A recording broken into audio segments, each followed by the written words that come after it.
Lando Norris, you are world champion, and there is no one in the world happier for you than Mr. Matthew Jackson sitting opposite me on screen. But obviously, the season has concluded, and we are going to dive into that a little bit more. I mean, this week we are going to be primarily looking at everything that unfolded this week, and we will do our yearly season review next week. But yeah, the season has concluded, so I do just want to say thank you to everyone that joined us this season, whether you were with us, seasons prior to this, or you're new on the journey. Obviously, thank you to BoxBox and all of their support along with this. It's been a good year for us, and we're hoping to carry that momentum through to next year. So if you are watching on YouTube, do like, comment, subscribe. It really helps us out. And wherever you're listening to us, do give us a 5-star rating, because that is massively important. And if you do want to check out BoxBox Club, then look at the links in our description for an exclusive discount, or it's also free if you just want it. But yeah, I'm not going to ramble on anymore about that, because we've got a world championship to discuss.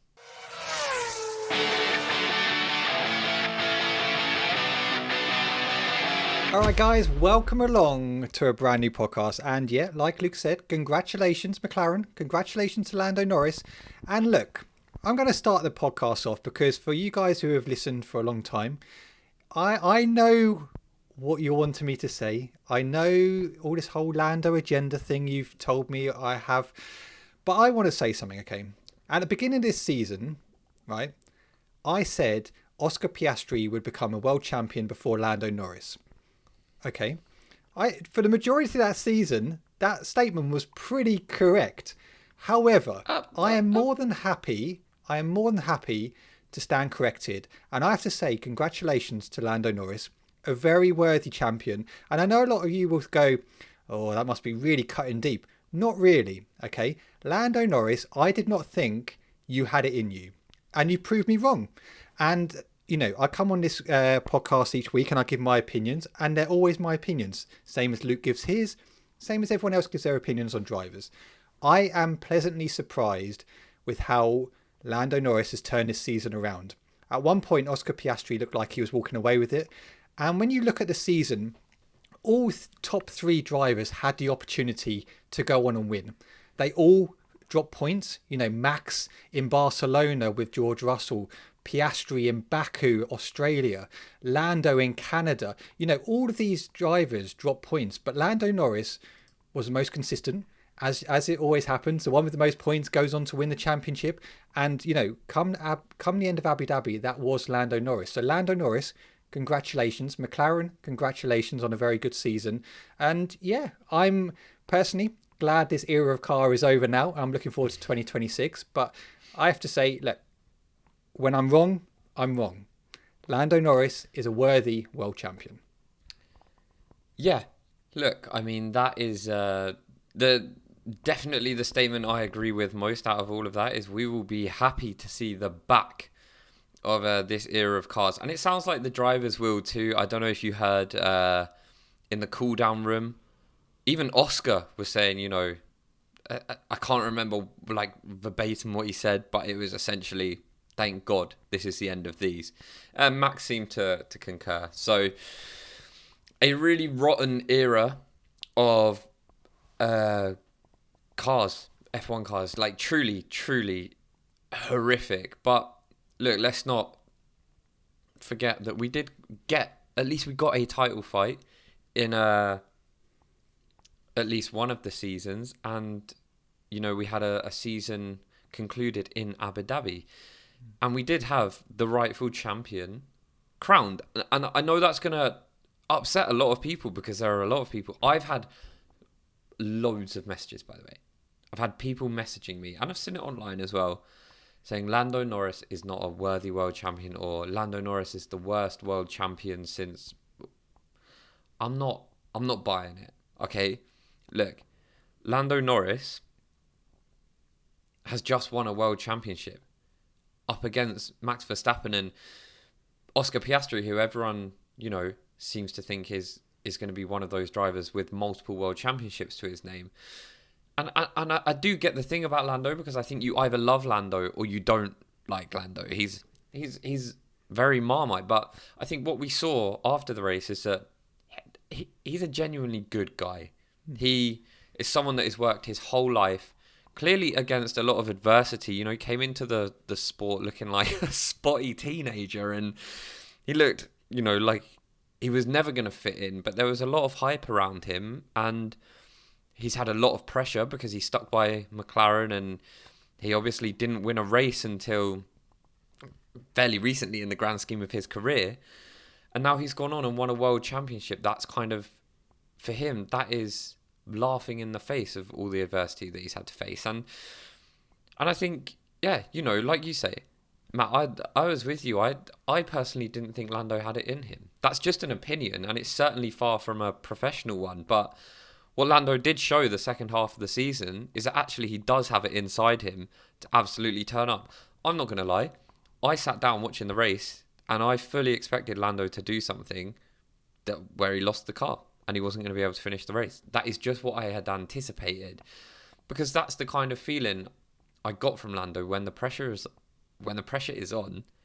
He struggles, but today he proved that all wrong, and he is going to sleep better than every man in the world tonight, knowing that he is a Formula One world champion, and if he never is again, it doesn't matter because he's just won it. So if Lando's not a worthy champion to you, I don't see what you're getting from that, because he's not going to lose any sleep over that. Ultimately, he still goes down in the history books as a driver that went to the very end up against Max Verstappen and Oscar Piastri, and he came out on top. Yeah, and I go back to what I said earlier. Look, the great thing about the podcast, the great thing about sports and events is everyone's entitled to their opinion. And I've generally didn't think Lando had it in him, and I was vocal about that. I had my opinion. It's not that I hate Lando. I don't hate Lando. It's just not really my favourite driver. You know, Luke and I are Lewis Hamilton fans. Realistically, I didn't want anyone to win the championship this year apart from Lewis Hamilton. But I'm sure we'll get onto Ferrari later anyway. But look, Lando, I'm pleasantly surprised with how he performed in this second half of the season, because there was at one point Oscar Piastri looked in control of the championship. And, you know, there's a comment which I want to read here, and it says, Norris needs to thank Antonelli for his championship. Kimi moving over the last lap in Qatar was 100% at Mercedes' directive. Let's just make things clear, okay? Wait.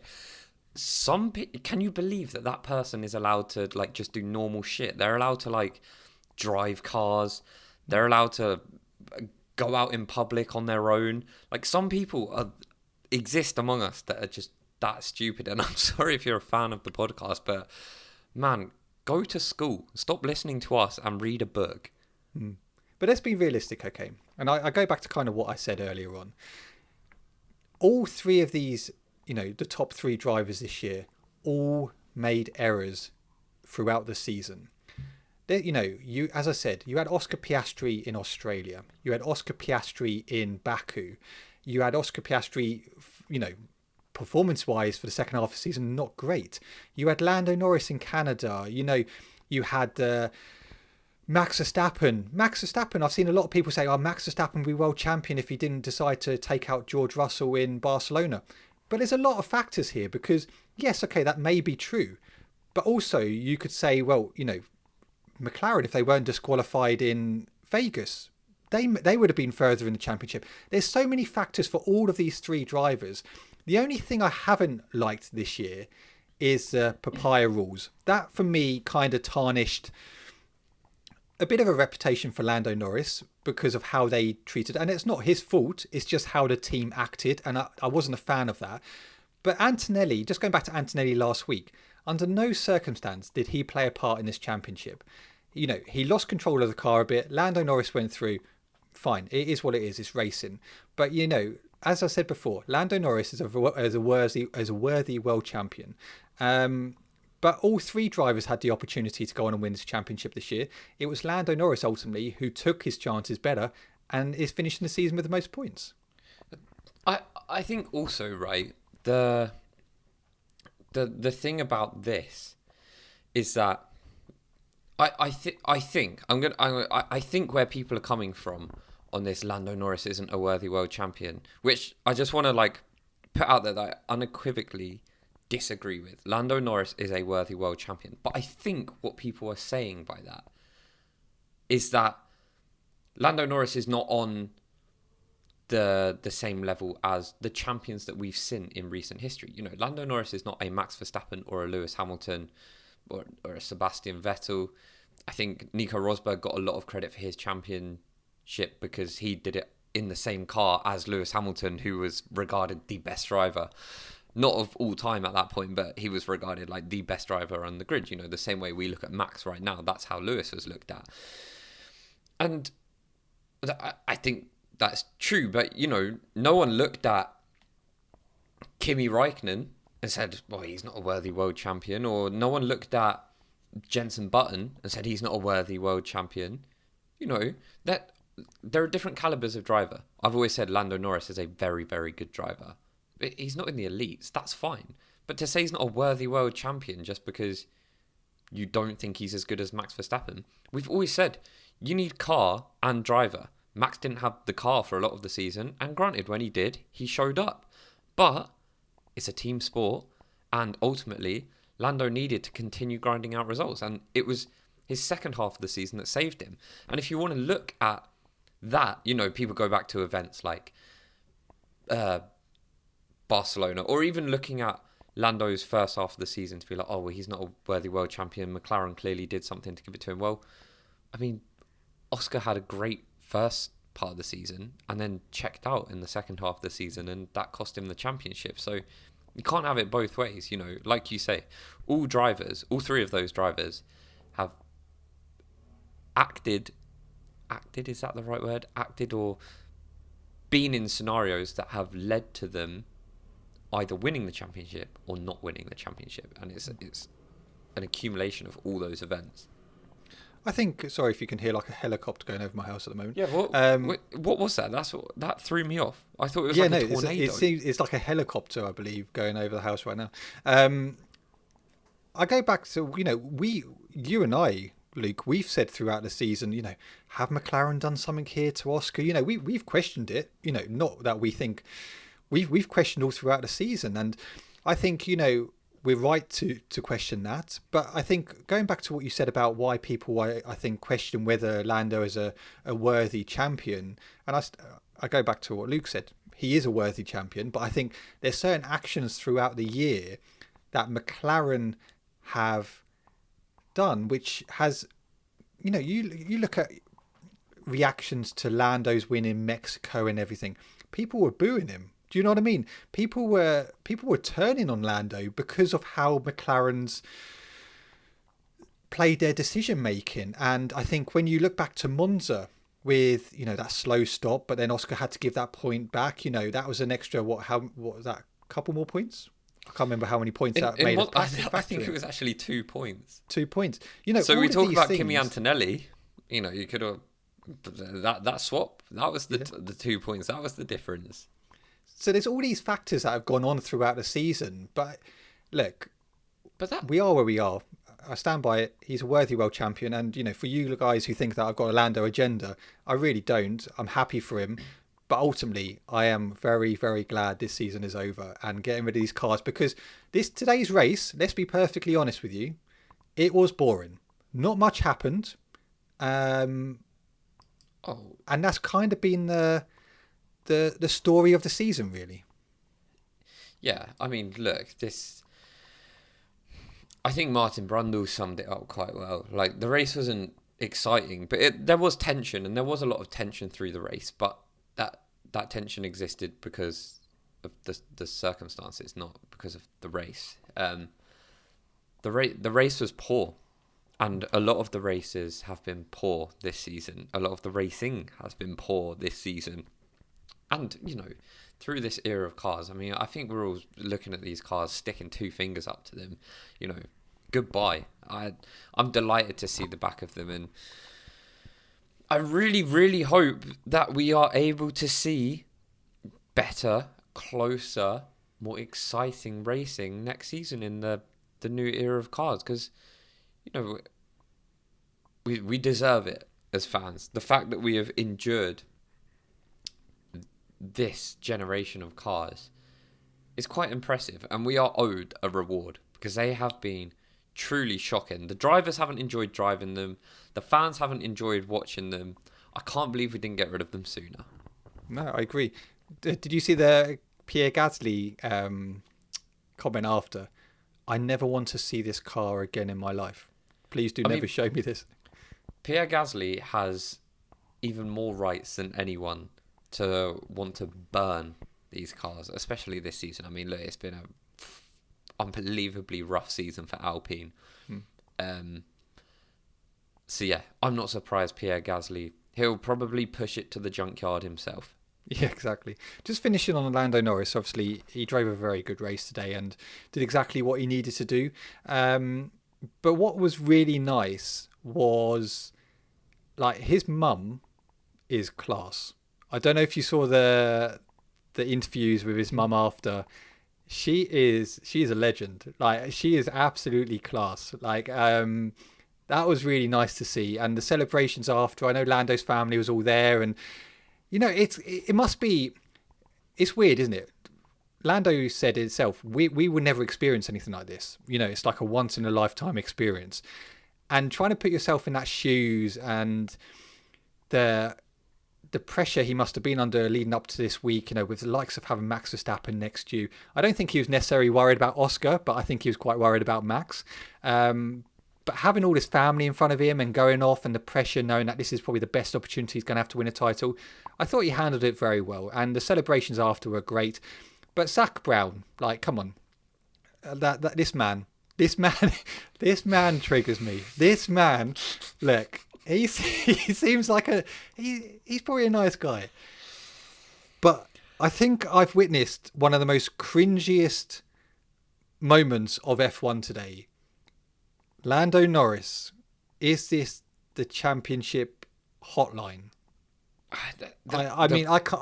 The problem is, I cringed.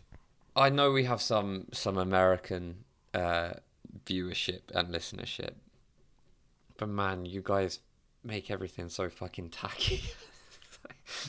When he came over and said that, I was just like, oh fuck, why has he said that? But it got worse. Zach Brown got worse. I don't know if you heard him come over the radio to Oscar. Oh my god, you've got to go back and listen to that, because if he's winding you up from the hotline thing, this would genuinely piss you off. Oscar's engineer is over the radio, kind of, you know, saying, you know, Oscar, like, well done. You gave it everything. And let's not forget, right, Oscar Piastri has essentially just lost the world championship. I know it was very difficult for him to win this coming into this race, but it's not just about this race. He had 23 races prior to that where he was really fighting for the championship. He led a lot of the season. And his engineer is coming over the radio saying something, you know, like... I've got it. Do you want me to read it? What? Read out? Well, Zach Brown then interrupts him and comes in with some, like, loud fucking celebration. Oh, mate, it was really painful to listen to. Yeah, so he said, Oscar, what a season. You're a star. 7 wins. We love you.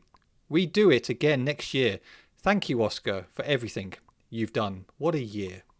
Yeah, but also, right, you have to listen to that clip in order to understand the tone. Mate, he's like shouting, celebrating down the radio.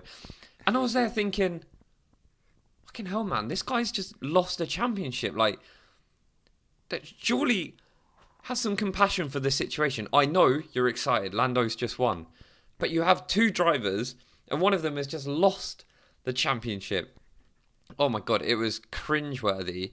Painful to listen to, and I think he just read the situation poorly. But I'm sure. Look, from Zach Brown's point of view, he's happy. He got exactly what he wanted. He wanted the constructors, and he wanted Lando's win.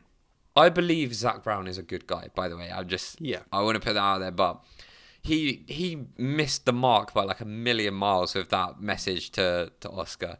Like you've got to go and watch it. Go and find it on Twitter or something and watch it. It is painful. Yeah, it's just more the fact that when that radio message came over, I was just like, is this the champions hotline? I was like, no, please. Like, let's not go down this route. If I was But anyway, Lando, congratulations. I would have come back over the radio and said, "Do you know what? Disqualify me. I don't want the championship after that." Right, that's it. We're not going to disqualify you because you're close to the floor. We're going to disqualify you for that comment.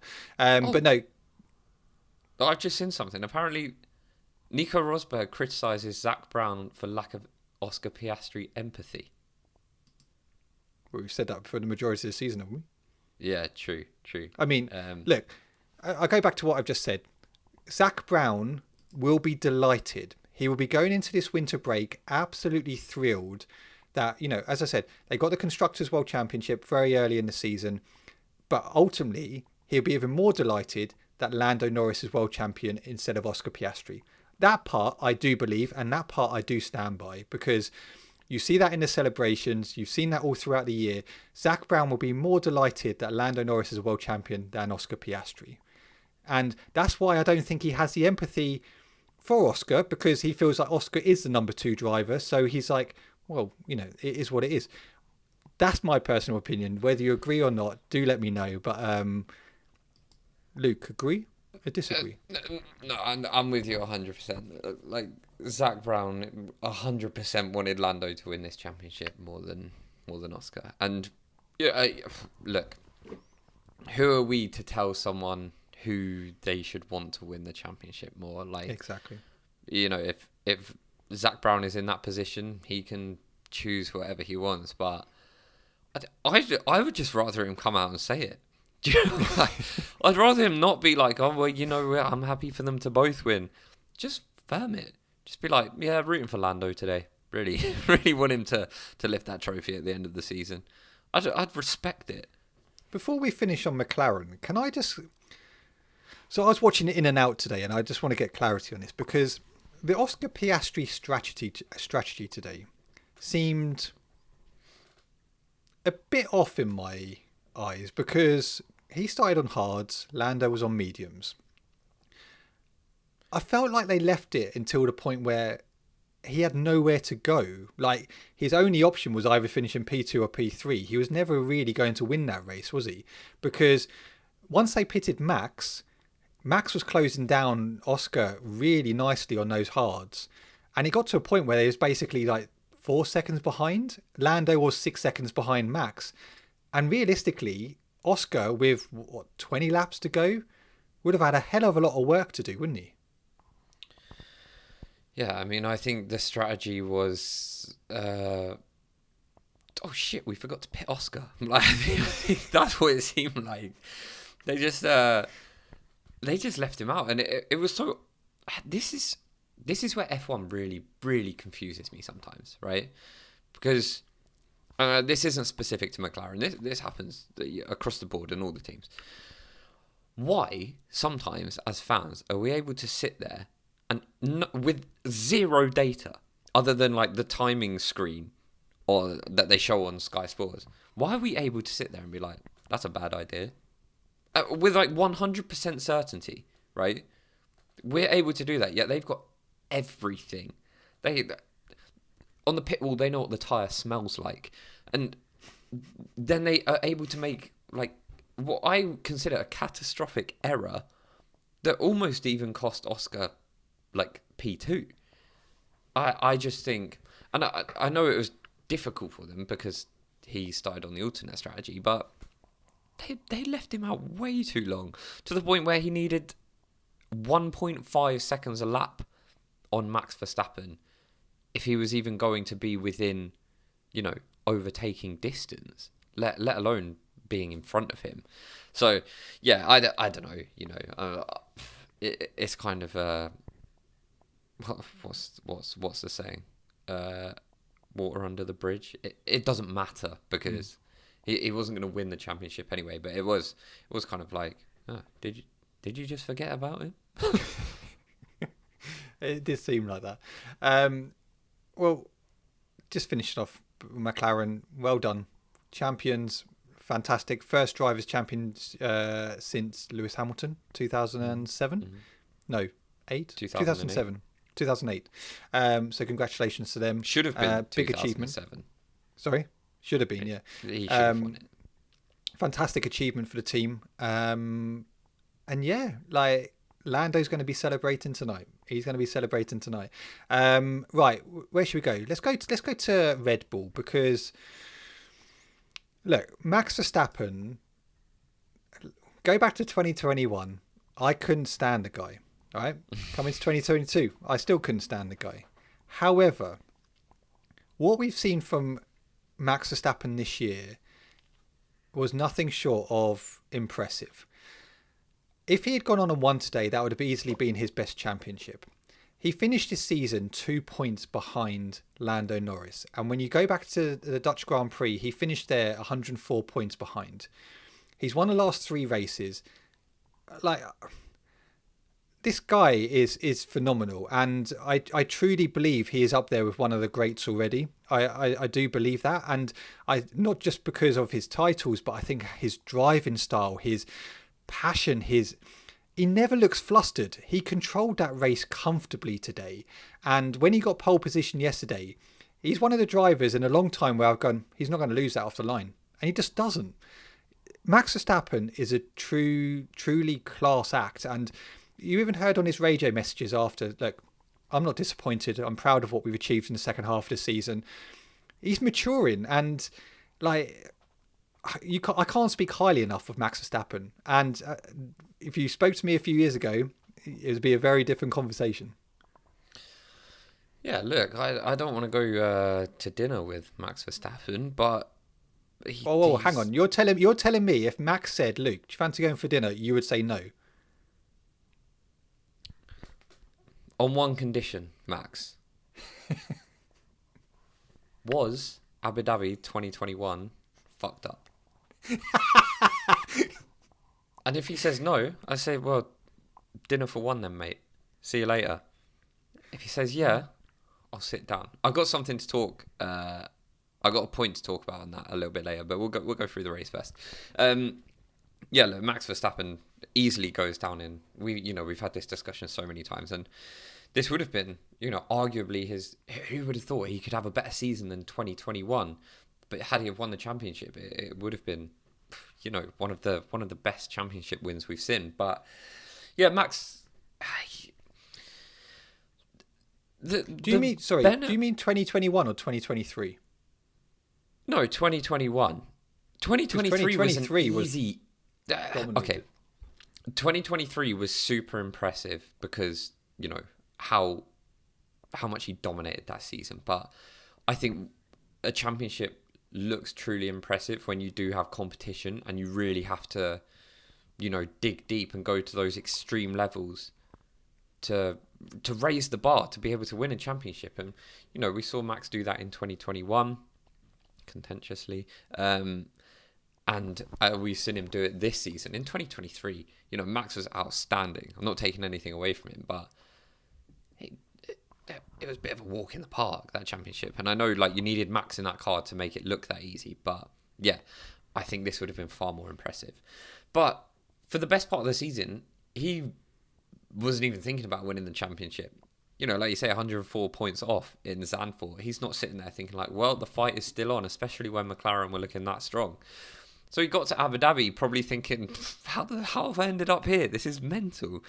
So he had nothing to lose. He only had everything to gain. So I'm not surprised that he's come away not disappointed. Yeah, he probably wants to beat up Kimi Antonelli, but you can't do that. He's a kid. You get locked up. But no, yeah, like you say, it's just these fine margins in all sport. And, sometimes they go your way, sometimes they don't. Max definitely needed Sergio Perez today. I was going to say, where the hell is Sergio Perez when you need him? Because that man would have died in a defence for Max Verstappen. Yuki Tsunoda, I like you, Yuki. Personally, you seem like a great bloke, and I really hope you have a future in F1 somewhere. But that defence, that reminded me of Tell Esteban to defend like a lion. Do you remember that? I kind of just vanished. And then look, there's also a lot of debate online about the overtake. Now, here's my take on it. I think Lando had to do that. I think Yuki was all over the shop. And as Lando pulled out to overtake him, Yuki did then move over even further to the left. And I think it was a little bit reckless from Yuki, to be totally honest, because that could have taken Lando out. And I get it. It's a team sport, right? So he should have done everything to keep him behind. But not that, because, if you get taken out of the race by Yuki Tsunoda when you're going for the championship, you better believe there'd be boys turning up at Yuki's door the next day, because that would be unforgivable. And I did find it a little bit strange. I don't know if you heard this over comms when Martin Brundle was saying, this unsportsmanlike, when they were telling Yuki about how far Charles was behind Lando. And I thought, is it unsportsmanlike? It's a team sport. There are 2 Red Bull drivers. It's not Max's fault that both the McLaren drivers are in the title fight, so they can't help each other out in that way. You're telling me that if Lando was in Max's position, they wouldn't utilise Oscar? Come on. There's nothing unsportsmanlike about it at all. That is the sport. It made it the most exciting part, probably.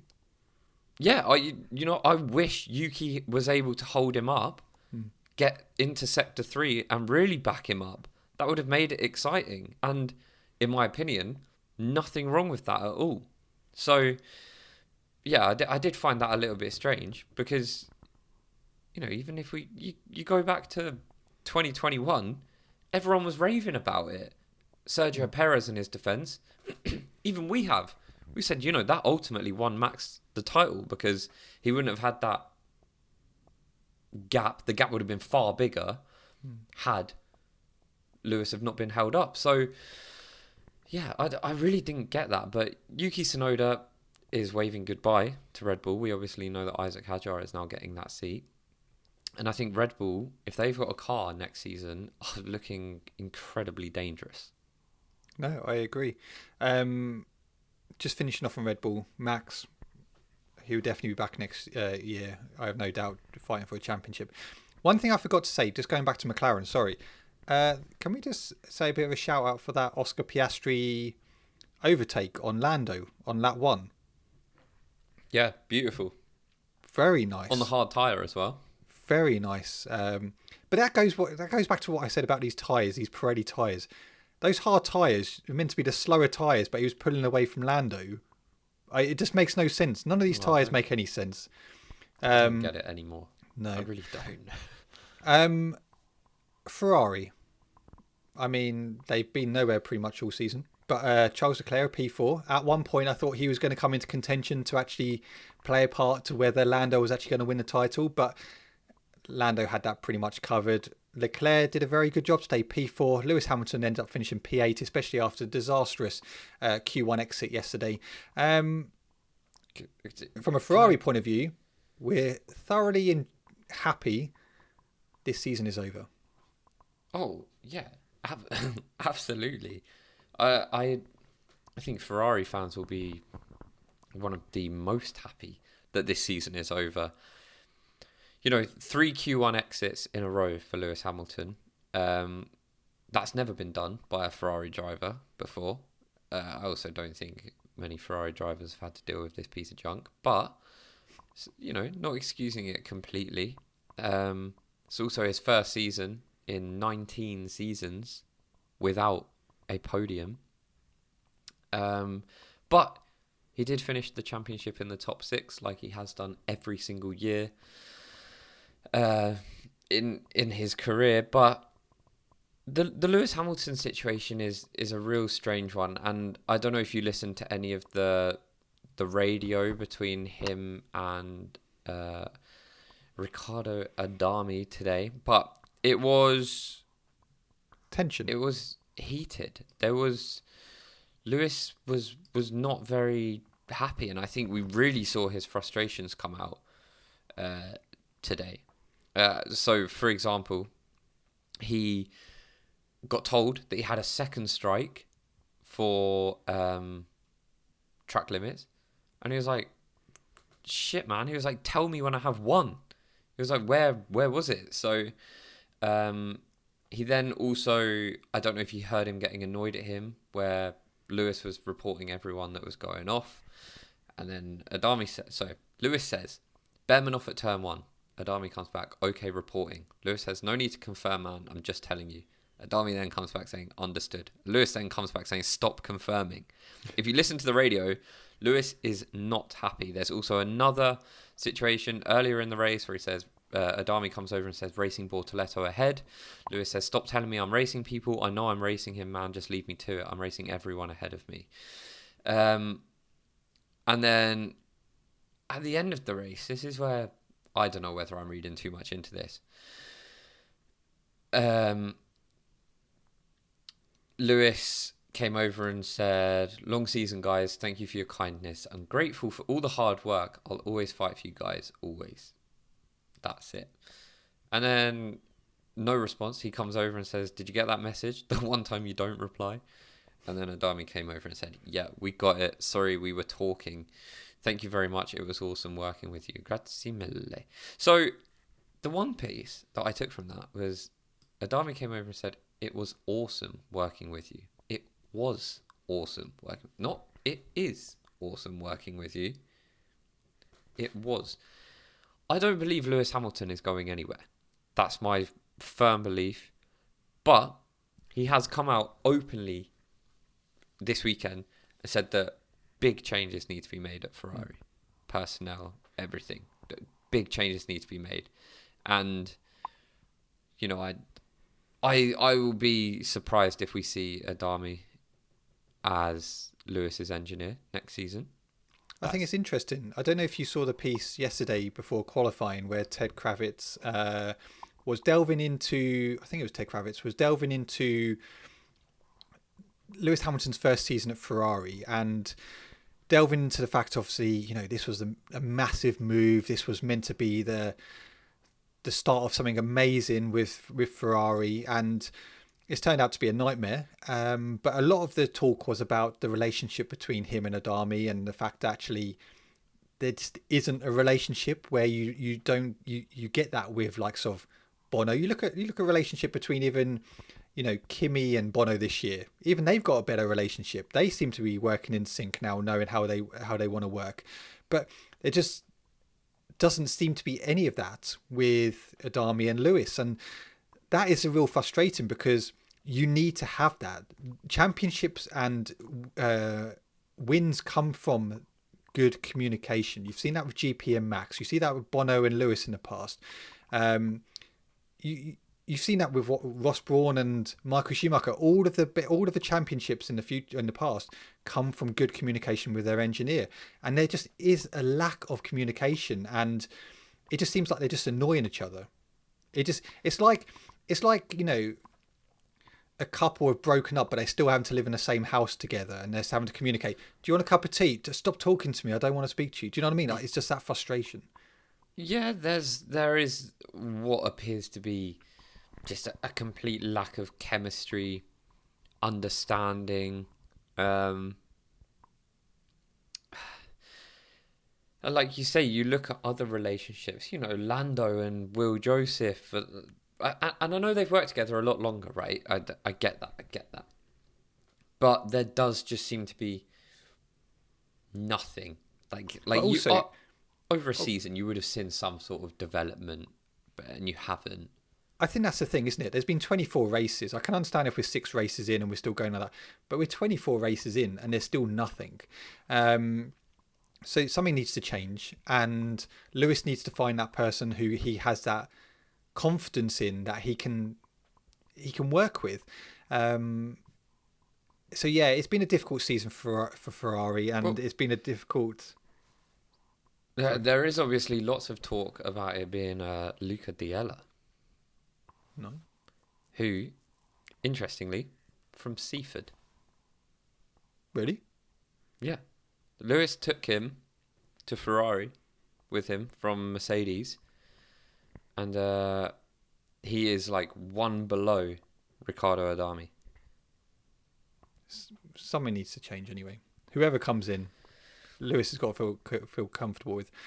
But it has been a horror season for Lewis and for Ferrari. Charles Leclerc's obviously finished the better off, which, fair play to Leclerc. He's been brilliant this year. He's got the most out of that car, that heap of junk. But yeah, finishing P4 in the constructors is not going to. They're not going to be happy with that. No. I mean, a Ferrari would be absolutely God, that's an awful season for Ferrari. By the way, off the back of last season, truly horrendous. But I'm going to put it out there and say I actually think Charles Leclerc has had a great season. Under the circumstances, I think, and I know we'll discuss more of this next week when we do a full season review. But Charles had a great season. He had a great race today. The Ferrari looked much quicker in the race than it did in qualifying, but I think we have actually seen that quite often. Yeah. And yeah, like you say, at one point it looked like he could be potentially ending up on the podium, but didn't happen in the end. The rears died on him, and that was that. But yeah, look, another good weekend for Charles. He's had many of them given the circumstances. Finishing fourth is a good weekend for Charles this season. This Ferrari has always been on the knife edge, and you go back to China where Lewis is the one who got the sprint win. They got one win. It was in the sprint race in China. Ever since they got disqualified in China, it's all gone downhill. That car is constantly on a knife edge, and it looks a nightmare to drive. But yeah, Charles Leclerc has done a phenomenal job considering how bad that is. But yeah, we'll do a full review next week for that. But let's just quickly go through some of the teams. Mercedes, George Russell P5. A bit of a awful day for Kimi Antonelli finishing P15. George Russell has done a very good job this year, and Kimi Antonelli, I think his first season in F1, he'll be very happy with how it's happened, how it's come out. Yeah, absolutely. I mean, he turned it around. When Kimi had a lot of expectation coming into the sport, and we've spoken about him having to fill Lewis's shoes, and for the first part of the season we really thought that wasn't being achieved. We didn't quite get it, but second part of the season Kimi's looked really strong. And we do have to, whether we like it or not, we do have to take into consideration that he is 18 years old, and yeah, he's been super strong. But look, I think Mercedes will be looking at George Russell and thinking, we've got to get this guy a car. We have got to get this guy a car because he can win a world championship. George Russell will win a world championship. I don't care who he goes up against. George Russell is good enough to take it to the best. I stand by that. I think George would be a very compelling, competitor for Max Verstappen. If they've both got cars that are capable of winning a world championship, I want to see George Russell in a championship battle. And he had another good weekend this weekend. I mean, even looked like at some point he could qualify on pole.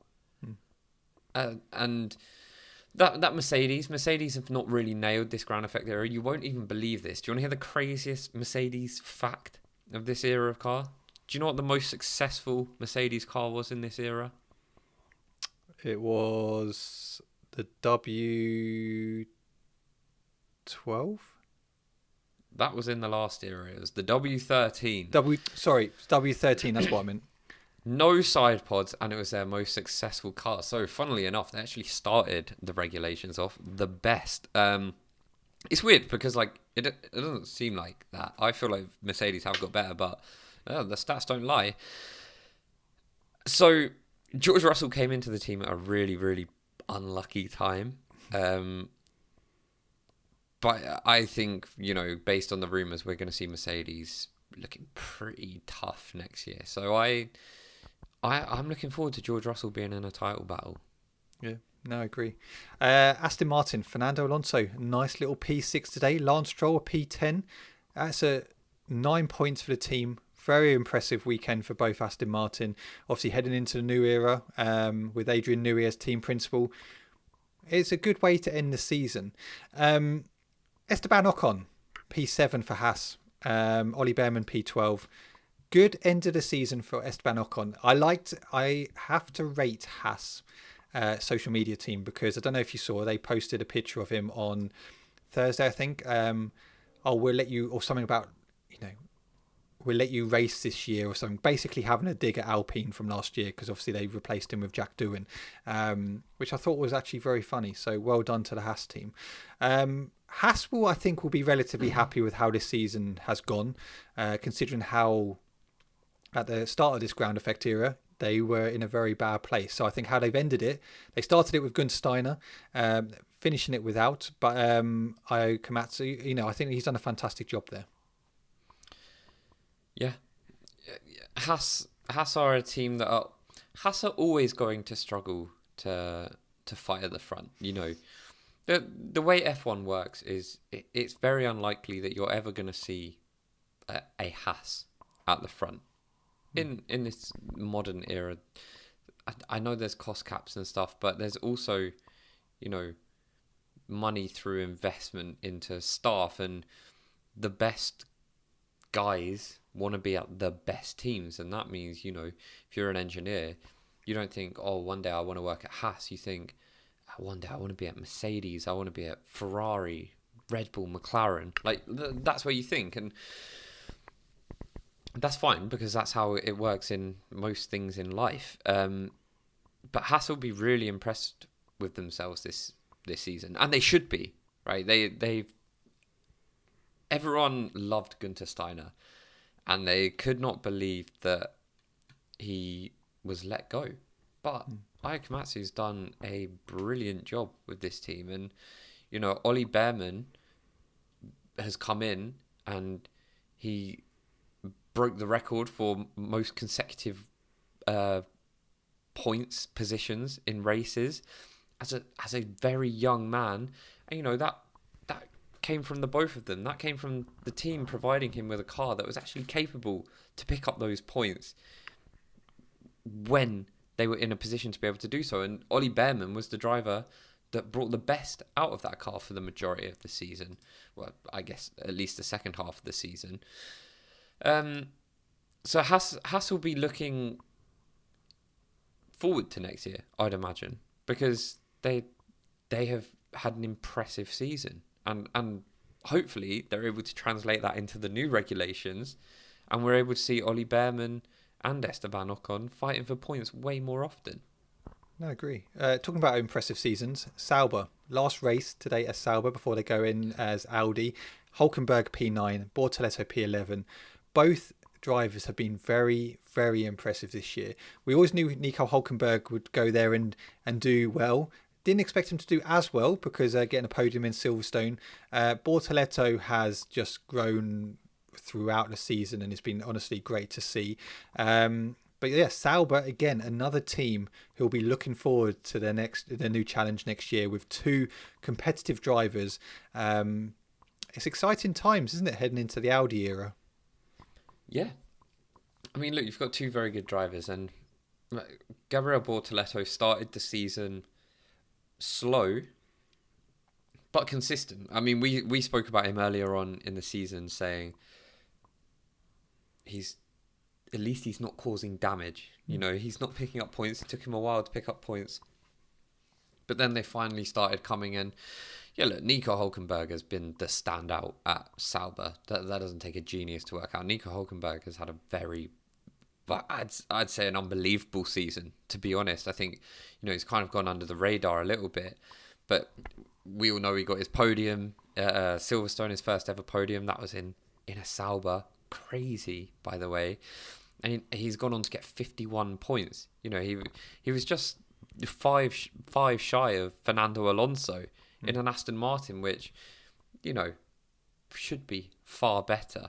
So Nico Hulkenberg's season should not be forgotten. That, in my opinion, is nothing short of remarkable. It's been a great season, and I think they'll be really happy with their driver lineup going into the new the new era of cars. And yeah, they'll be very happy with this weekend. Bortoletto P11, obviously just missing out on points. And I say just, he was a couple of seconds off Lance, and then Nico picking up another 2 points. It's a good weekend for them. And that car is weird again. Through qualifying, I was looking at it thinking like, hey, hell, like, if they pull a lap out, who knows where they could end up. It just, sometimes that car just looks good. They are just able to, throughout the season, it's got better and better. So, yeah, exciting times for them. Williams, tough day for them, really, especially after a good weekend at Qatar for Carlos Sainz. He finished P13, Alex Albon P16. Look, they got 5th in the Constructors. They'll be delighted with this season. I'm also very, very happy to see Williams climbing up the standings again. Fantastic team, and they're going in the right direction under James Vowles. But yeah, difficult day today, but they won't care. They've had a very good season. They're heading into the next year, which next year I think for them is a big one. It's a Mercedes engine that's meant to be in the best position heading into this new era of cars. So they're going to feel pretty confident.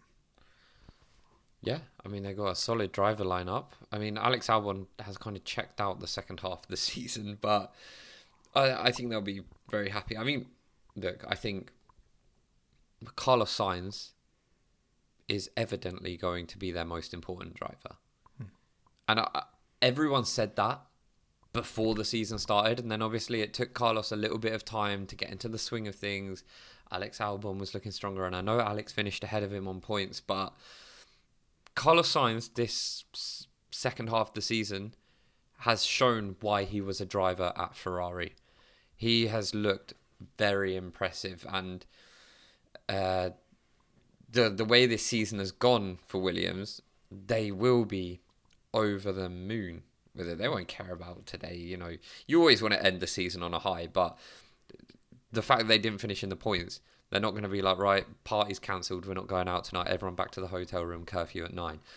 And they'll be going out and celebrating, being like, oh my God, we just finished 5th in the Constructors. Like, all that hard work has paid off. Like, both our drivers finishing in the top 10 in the championship. Mega season. And yeah, James Vowles has done some big things there, and Williams fans will be excited for next year, 100%. I agree. Just finishing quickly, I'm not talking about Alpine. I can't talk about Alpine. They're a joke of a team. We'll touch on them next week. We'll have to talk about them next week, but they're a joke of a team. They've been utterly awful this year. I feel for Pierre Gasly. I actually feel for Jack Doohan. I know he's not racing anymore, but that guy, I don't think he wouldn't have done any worse than what Colapinto's done. So, look, that team. I'll get into an argument with Colapinto fans next week, so you can tune in for that. But I'm not talking to you about it now. Just finishing on RBs, Isaac Hadjar P17 in his final race for RB, Liam Lawson P18. A bit of a nothing race for them this weekend, but both drivers have grown in confidence. Obviously, Isaac Hadjar, phenomenal season in his rookie season, going to be a Red Bull driver for next year. Excited to see what he can do. I hope he does well. But Liam Lawson, especially how the season started, I've been very impressed with how he's actually finished the season. He's grown in confidence. He's looking like the old Liam Lawson. Yeah, Liam Lawson had, I'd argue, one of the roughest seasons in F1, to be honest. I don't think it gets that much worse. I'd argue that is actually potentially the roughest season in F1. What, even worse than Lewis Hamilton in Ferrari? Yeah. Look, Lewis can look back on his career and be like, yeah, I've got 7 world championships, bitch. Liam Lawson can look back and be like, oh, I've got 2 P20s with Red Bull. That, you know what, that it's incomparable. And he came into the season achieving his dream, right? I've got a car. I'm now racing for Red Bull, what I've wanted pretty much my whole life. I've now got a car that is capable of fighting for a world championship. This is it. I'm gonna be the guy. I'm gonna be doing it. I'm gonna be on podiums. I'm gonna get race wins. he gets 2 races, he then gets demoted back to his old seat. And the mental resilience to turn that around, come back, and eventually work your way back up to the level that we know you're at, it is great. And finishing the season on 38 points, Liam Lawson, I think, will be really happy with how his season has ended. He'll still look back on it as one of the worst times of his life, 100%. No, I agree. Just finishing before we end this podcast. It's interesting. Leading up this week, I've seen, the championship battle, and we've had a championship battle, granted, but I don't feel like we've had a rivalry this year. I feel like F1 has lost its identity. I feel like when you look back at, previous world, championship battles, Lewis, Max, Prost, Senna, Michael Schumacher, Damon Hill, you had proper rivalry. You had teams didn't like each other. They wanted to go out there and do everything they can to win. I feel like when you look at F1 at the moment, you kind of let drivers go out in the wet because they're scared of actually, crashes. I feel like F1 has just lost its identity. And for an F1 fan who's watched over the years, it is really sad to see. I feel like this champion is meant to be a championship battle, but you see all 3 drivers in the press conference going, "Yeah, well, I'm just glad that I'm here. It's been a good season. I'm hoping that I can go on." And what are we doing? Where is the rivalry? Where's it gone? Because I miss it. I really miss the real F1. It's a little bit soft, isn't it? It was all a little bit soft. I completely agree with you. We haven't seen a proper rivalry, obviously, since Lewis and Max in 2021. But would we see that with anyone else? It can't get much more down to the wire than what it did today, But I do think part of that is because of this era of car. It makes wheel-to-wheel racing so crap. Think how often Lewis and Max were side by side. That's where rivalry really comes from. When you're racing wheel to wheel and it gets intense. You haven't really had that here. This season it's either been, Lando has qualified P1, now he's won the race. Max has qualified and now he's won the race. There hasn't been a lot of on-track incidents, which I think really sparks the rivalry, which is a shame. Because, like you say, it was a little bit like... It lacked that fire that you wanted from a championship battle, because there wasn't really that... Not hatred. I don't want them to hate. I do want them to hate each other a little bit. I just want them to... All of them were passionate, but rivalry is so much better when you actually... You come out and you show that fire, and you have got that. It's okay to hate your competitor, right? I'm not saying that Lando and Max have to fight each other when they're outside of the track, but it would be nice to have seen. But I don't think it's their fault. Personally, that's my opinion. I don't think it's their fault.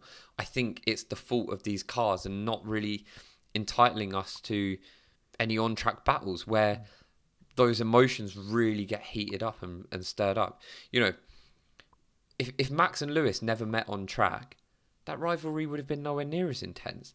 The reason that rivalry was so intense was because you had Monza, Silverstone, you could argue Imola into turn 1, you obviously had Saudi Arabia, all these incidents. Brazil, do you know what I mean? That's where the rivalry really came from. And